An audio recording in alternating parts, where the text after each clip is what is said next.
ஹாய்ங்க, இன்றைக்கி நம்ம வீட்டில் வந்து பிரியாணி அம்மா ஸ்பெஷல் நான்வெஜ் மட்டன் போய் எடுத்துகிட்டு வந்து கொடுத்தோம். இன்றைக்கி வந்து செஞ்சு கொடுத்துட்ருக்காங்க பெரிய குண்டா வச்சு.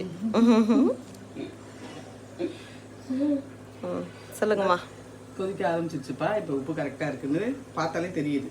எப்படியா இந்த நடு சென்டரில் கொதிக்க ஆரம்பிக்குது இல்லை, இப்போ தான் கொதிக்க ஆரம்பிக்குது, நடு சென்டரில் கொதிக்குது. ஓ, நடுவில் கொதிச்சா இப்போ உப்பு சரியாக இருக்கும். கரெக்டாக இருக்குது. ஏன்னா இதில் நம்ம எந்த ஒரு கலவை சாப்பாடு சாப்பிடும்போதும் சமைக்கும் போதும் உப்பு கரெக்டாக இருக்கான்னு பார்க்குறது தான் மெயின் விஷயம். ஏன்னா மறுபடியும் உப்பு விட்டு இப்போ பத்தாம போயிடுச்சுன்னா இவங்க எங்கே கொதிக்கும், சைடாக வருமா? இப்படி பொல் பொல்லுன்னு இங்கேருந்து ஃபுல்லாக அப்படியே ஆரம்பிக்கும். ஓகே, ஜாஸ்தி ஆயிடுச்சுன்னா ஜாஸ்தியாக எப்பயும் போடக்கூடாது. கம்மியாக போட்டாலும் பத்தலாம் போட்டுக்கலாம். ஓகே, என்ன பண்ணுறது? சரி, ரைட்டு. கொதிக்க ஆரம்பிச்சிருச்சு. சரிப்பா, போடுங்க. இன்றைக்கி வந்து ஒரு ஃபுல் வீடியோ வந்து vlog எடுத்து வச்சுருக்கோங்க. இன்றைக்கி நாங்கள் பண்ணுற எல்லா விஷயத்தையும் உங்கள் கூட ஷேர் பண்ணணும்னு நினைக்கிறோம். பெரிய வீடியோவில் பார்க்கலாம்.